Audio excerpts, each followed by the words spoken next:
Hello and welcome back to Scholastically Natalie, where we talk about books, writing, reading, D&D, and sometimes other things. Please don't mind me, I just shoved the mic a little bit. Sorry for being incredibly inconsistent for the past few weeks. Apparently switching jobs and entire routines of sleeping makes it a little difficult to do normal things. What a shock. I've shifted my routine from 10 to 7 to 8 to 7. Not 8 to 7, oh my goodness. 8 to 4. And while it's been nice to have like daylight and time to actually go places that are open, waking up at 6:30 is not great. My body does not enjoy it and likes to fight me. And I mean, it's just a whole mess of other things. As always, I'm just a mess. And I've been like weirdly busy over the past few weekends, and those are the best time for me to record stuff, so of course that didn't help anything either. So I'll apologize again for that, guys. Today I've been weirdly motivated into doing things, probably because my mom came over and was like, hey, your apartment's a trash heap. And I was like, oh my. So I've been working on being a little bit better at being an organized human. The answer to that is I'm not very, but we're getting there at a stupidly slow pace. Anywho, today I figured we could continue on with A Shadow over Innsmouth, as it is quite lengthy. We're currently on part 5. Might have to take breaks to take drinks, as you know. It was a gentle daylight rain that awaked me from my stupor in the brush-grown railway cut, and when I staggered out to the roadway ahead, I saw no traces of any prints in the fresh mud. The fishy odor, too, was gone. Innsmouth's ruined roofs and toppling steeples loomed up greyly toward the southeast, but not a living creature did I spy in all the desolate salt marshes around us. My watch was still going, and told me that the hour was past noon. The reality of what I had been through was highly uncertain in my mind, but I felt that something hideous lay in the background. I must get away from evil-shadowed Innsmouth, and accordingly I began to test my cramped, wearied powers of locomotion. Despite weakness, hunger, horror, and bewilderment, I found myself after a time able to walk, so started slowly along the muddy road to Rowley. Before evening I was in the village, getting a meal and providing myself with presentable clothes. I caught the night train to Arkham, and the next day talked long and earnestly with government officials there, a process I later repeated in Boston. With the main result of these colloquies, the public is now familiar, and I wish, for normality's sake, that there was nothing more to tell. Perhaps it is madness that is overtaking me, yet perhaps a greater horror, or a greater marvel, is reaching out. As may well be imagined, I gave up most of the foreplanned features of the rest of my tour, the scenic, architectural, and antiquarian diversions on which I had counted so heavily. Nor did I dare look for that piece of strange jewelry said to be in the Miskatonic University Museum. I did, however, improve my stay in Arkham by collecting some genealogical notes I had long wished to possess. Very rough and hasty data, it is true, but capable of good use later on when I might have time to collate and codify them. The curator of the Historical Society there, Mr. E. Lapham Peabody, was very curious about assisting me, and expressed unusual interest when I told him I was a grandson of Eliza Orne of Arkham, who was born in 1867 and had married James Williamson of Ohio at the age of 17. It seemed that a maternal uncle of mine had been there many years before on a quest like my own, and that my grandmother's family was a topic of some local curiosity. There had, Mr. Peabody said, been considerable discussion about the marriage of her father, Benjamin Orne, just after the Civil War, since the ancestry of the bride was peculiarly puzzling. That bride was understood to have been an orphaned Marsh of New Hampshire, a cousin of the Essex County Marshes, but her education had been in France, and she knew very little of her family. A guardian had deposited funds in a Boston bank to maintain her and her French governess, but that guardian's name was unfamiliar to Arkham people, and in time he dropped out of sight, so that the governess assumed his role by court appointment. The French woman, now long dead, was very taciturn, and there were those who said she could have told more than she did. But the most baffling thing was the inability of anybody to place the recorded parents of the young woman, Enoch and Lydia Meserve Marsh, among the known families of New Hampshire. Possibly, many suggested, she was the natural daughter of some Marsh of prominence. She certainly had the true Marsh eyes. Most of the puzzling was done after her early death, which took place at the birth of my grandmother, her only child. Having formed some disagreeable impressions connected with the name of Marsh, I did not welcome the news that it belonged on my own ancestral tree, nor was I pleased by Mr. Peabody's suggestion that I had the true Marsh eyes myself. However, I was grateful for the data, which I knew would prove valuable, and took copious notes and lists of book references regarding the well-documented Orne family. I went directly home to Toledo from Boston, and later spent a month at Maumee recuperating from my ordeal. In September I entered Oberlin for my final year, and from then till the next June was busy with studies and other wholesome activities, reminded of the bygone terror only by occasional official visits from government men in connection with the campaign which my pleas and evidence had started. Around the middle of July, just a year after the Innsmouth experience, I spent a week with my late mother's family in Cleveland, checking some of my new genealogical data with the various notes, traditions, and bits of heirloom material in existence there, and seeing what kind of connected chart I could construct. I did not exactly relish this task,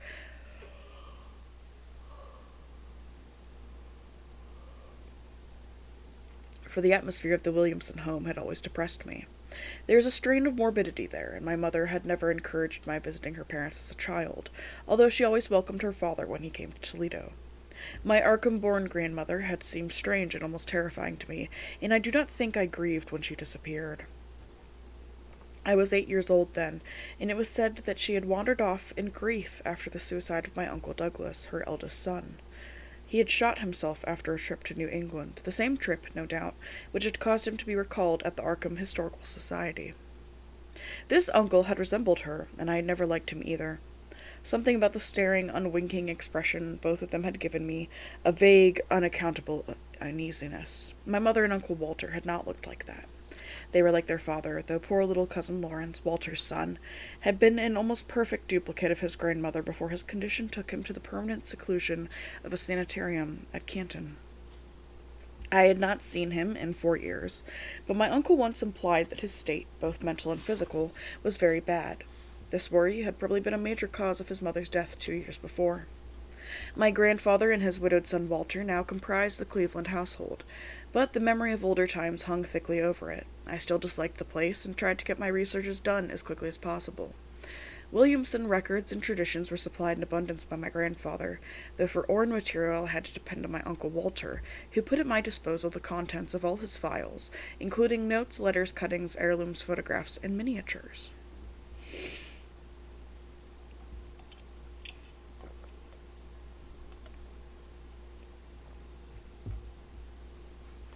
It was in going over the letters and pictures on the Orne side that I began to acquire a kind of terror of my own ancestry. As I've said, my grandmother and Uncle Douglas had always disturbed me. Now, years after their passing, I gazed at their pictured faces with a measurably heightened feeling of repulsion and alienation. I could not at first understand the change, but gradually a horrible sort of comparison began to obtrude itself on my unconscious mind, despite the steady refusal of my consciousness to admit even the least suspicion of it. It was clear that the typical expression of these faces now suggested something it had not suggested before, something which would bring stark panic if too openly thought of. But the worst shock came when my uncle showed me the Orne jewelry in a downtown safe deposit vault. Some of the items were delicate and inspiring enough, but there was one box of strange old pieces descended from my mysterious great-grandmother, which my uncle was almost reluctant to produce. They were, he said, a very grotesque and almost repulsive design, and had never to his knowledge been publicly worn, though my grandmother used to enjoy looking at them. Vague legends of bad luck clustered around them, and my great-grandmother's French governess had said they ought not to be worn in New England, though it would be quite safe to wear them in Europe. As my uncle began to slowly and grudgingly to unwrap the things, he urged me not to be shocked by the strangeness and frequent hideousness of the designs. Artists and archaeologists who had seen them pronounced the workmanship superlatively and exotically exquisite, though no one seemed able to define their exact material or assign them to any specific art tradition. There were 2 armlets, a tiara, and a kind of pectoral, the latter having in high relief certain figures of almost unbearable extravagance. During this description I had kept a tight rein on my emotions, but my face must have betrayed my mounting fears. My uncle looked concerned, and paused in his unwrapping to study my countenance. I motioned to him to continue, which he did with renewed signs of reluctance. He seemed to expect some kind of demonstration when the first piece, the tiara, became visible, but I doubt if he expected quite what actually happened. I did not expect it either, for I thought I was thoroughly forewarned regarding what the jewelry would turn out to be. What I did was to faint silently away, just as I had done in that briar-choked railway cut a year before. From that day on, my life has become a nightmare of brooding and apprehension, nor do I know how much is hideous truth and how much madness. My great-grandmother had been a marsh of unknown source whose husband lived in Arkham, and did not old Zadok say that the daughter of Obed Marsh by a monstrous mother was married to an Arkham man through a trick? What was it the ancient toper had muttered about the likeness of my eyes to Captain Obed's? In Arkham, too, the curator had told me I had the true Marsh eyes. Was Obed Marsh my own great-great-grandfather? Who or what, then, was my great-great-grandmother? But perhaps this was all madness. Those whitish gold ornaments might easily have been bought from some Innsmouth sailor by the father of my great-grandmother, whoever he was, and that look in the staring-eyed faces of my grandmother and self-slain uncle might be sheer fancy on my part. Sheer fancy, bolstered up by the Innsmouth shadow which had so darkly coloured my imagination. But why had my uncle killed himself after an ancestral quest in New England? For more than 2 years I fought off these reflections with partial success. My father secured me a place in an insurance office, and I buried myself in routine as deeply as possible. In the winter of 1930-31, however, the dreams began. They were very sparse and insidious at first, but increased in frequency and vividness as the weeks went by. Great watery spaces opened out before me, and I seemed to wander through Titan-sunken porticos and labyrinths of weedy cyclopean walls with grotesque fishes as my companions. Then the other shapes began to appear, filling me with nameless horror the moment I awoke. But during the dreams they did not horrify me at all. I was one with them, wearing their unhuman trappings, treading their aqueous ways, and praying monstrously at their evil sea-bottom temples. There was much more than I could remember, but even what I did remember each morning would be enough to stamp me as a madman or a genius if ever I dared write it down. Some frightful influence, I felt, was seeking gradually to drag me out of the sane world of wholesome life into unnameable abysses of blackness and alienage, and the process told heavily on me. My health and appearance grew steadily worse, till I was forced to give up my position and adopt the static, secluded life of an invalid. Some odd nervous affliction had me in its grip, and I found myself at times almost unable to shut my eyes. It was then that I began to study the mirror with mounting alarm. The slow ravages of disease are not pleasant to watch, but in my case there was something subtler and more puzzling in the background. My father seemed to notice it too, for he began looking at me curiously and almost affrightedly. What was taking place in me? Could it be that I was coming to resemble my grandmother and Uncle Douglas? One night I had a frightful dream in which I met my grandmother under the sea. She lived in a phosphorescent palace of many terraces, with gardens of strange leprous corals and grotesque brachiate efflorescences, and welcomed me with a warmth that may have been sardonic.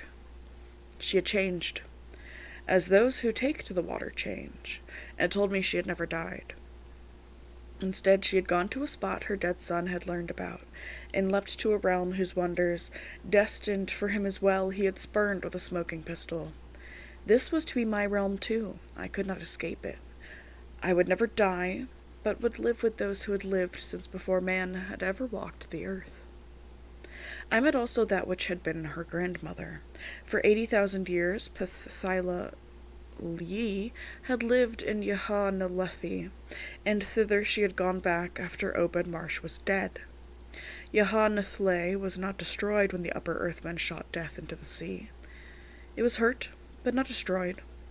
The deep ones could never be destroyed, even though the Pelagian magic of the forgotten old ones might sometimes check them.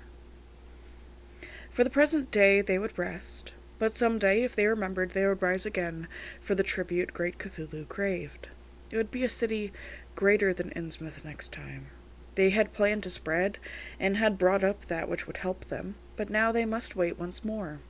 For bringing the upper earth men's death I must do a penance, but that would not be heavy. This was the dream in which I saw Shoggoth for the first time, and the sight sent me awake in a frenzy of screaming. That morning the mirror definitely told me I had acquired the Innsmouth look. So far I have not shot myself, as my Uncle Douglas did. I bought an automatic and almost took the step, but certain dreams deterred me. The tense extremes of horror are lessening, and I feel queerly drawn toward the unknown sea depths instead of fearing them. I hear and do strange things in sleep, and awake with a kind of exaltation instead of terror. I do not believe I need to wait for the full change, as most have waited. If I did, my father would probably shut me up in a sanitarium, as my poor little cousin is shut up. Stupendous and unheard-of splendors await me below, and I shall seek them soon. Ya relay, Cthulhu Fatagan, ya. No, I shall not shoot myself. I cannot be made to shoot myself. I shall plan my cousin's escape from that Canton madhouse, and together we shall go to marvel-shadowed Innsmouth. We shall swim out to that brooding reef in the sea, and dive down through black abysses to Cyclopean and many-columned Yahtnathle, and in that lair of the deep ones we shall dwell amidst wonder and glory forever. And that is the end of The Shadow over Innsmouth. Goodness, this has been a very long read for us, huh? But I really enjoyed it. I was not expecting this twist at the end. So that was really good. I really wasn't expecting that ancestral reveal. I was expecting a little bit more details to what the government did in Innsmouth, but I like this reveal more. This ties into one of the New Age Cthulhu short stories that was written, and now I understand more where they get the fish ancestry bent from in that one. When I was reading The Shadow over Innsmouth, I knew that the New Age Cthulhu Lovecraft writing, the one short story I read, had been inspired by that. But I didn't realize how closely inspired, and I enjoyed that a lot. I did laugh because I live in Ohio, so my entire amusement over when people mention Ohio is just because I live here, and I think it's hilarious.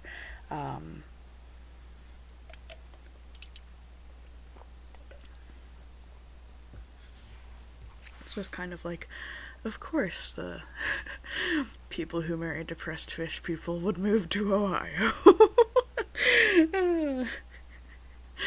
That just made me laugh. Thanks for listening. Sorry if this ended up being a little shorter than you expected, or perhaps a little longer than you expected. I'll do my best to get a handle on my extreme messy stupidity, and be able to put out videos in a more organized fashion. I did unlock the ability to make community tab posts, which is very exciting. I don't know if that's because we're almost at 60 subs now, which, thanks so much. I never expected to have subscribers. So having more than 50? Very shocking. Honestly, having more than 20 was very shocking. So I'm glad you guys are enjoying whatever it is that I've been doing.